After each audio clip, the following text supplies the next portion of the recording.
டோட்டலா 8 மணி நேரத்துக்கு மேல இந்த நாத்தம் புடிச்ச கேஸ சுவாசிட்டு இருந்தான்னு வச்சுக்க, அவனோட நுரையீரல் இருக்கு பாரு, லெப்ட்ல ஒண்ணு ரைட்ல ஒண்ணுன்னு, அந்த 2 லங்ஸும் அப்படியே இன்ஃபெக்ஷன் ஆயிடும்.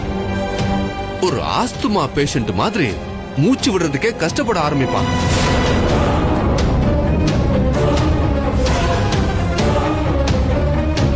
அப்படியே ஒரு நாள் முழுக்க இந்த நாத்தத்துல இருந்தான்னு வையே, அவனோட பிரெயின் ஃபுல்லா அஃபெக்ட் ஆயிடும். அவனோட நினைவு கொஞ்சம் கொஞ்சமா போய் கடைசியில அவன் அணுவணுவா சித்திரவதைப்பட்டு உசுர விட்டுருவான்.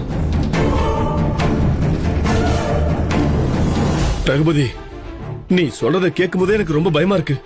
அதே மாதிரி எனக்கு ரொம்ப சந்தோஷமாவும் இருக்கு. நம்ம பாப்பா ஆதிரியோட புருஷனுக்கு என்ன மாதிரியான தண்டனை கொடுக்கணும்னு நினைச்சதோ அதுக்கேத்த இடம் தான் இது. நீ எப்ப அவன் மூச்ச ஒரே அடியா நிறுத்தலான்னு சொல்றியோ, அப்ப இங்க இருக்கிற ஒரு ட்ரம்ம திறந்து அவங்கிட்ட உருட்டி விட்டா போதும். பிரபு, பினிஷ்.